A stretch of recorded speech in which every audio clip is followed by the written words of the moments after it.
I don't know.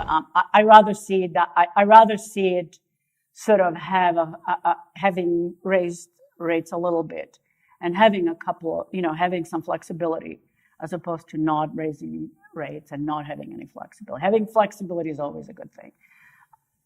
So perhaps they could have done a better job of kind of guiding the intentions, because if you recall last year, they kept saying, they kept saying how horrible everything was, and then they tightened.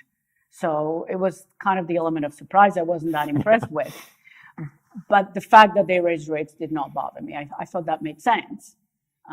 It's the messaging has been wrong as opposed to necessarily the action. So I'm okay with the action. I'm not okay with the messaging. They have messaging problem, which almost in the U.S. you had the opposite, where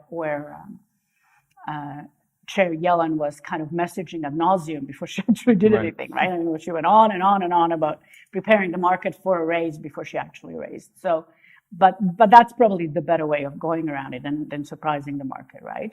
Talking down constantly the Canadian dollar and the Canadian economy, and then saying, whoops, we're going to raise rates because things are much better than we thought.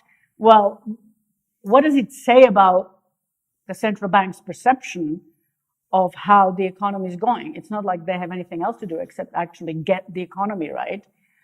And then it almost looked like somebody forced them into it. Somebody said, your economy is doing better than you're saying, so you should be raising. That's what it looked like, right? If somebody else came up to them and said, really, did you look at your numbers? They're actually better than you've been guiding, so why don't you raise rates? And I said, oh, okay, well, the fact that they actually raise rates, I'm comfortable with.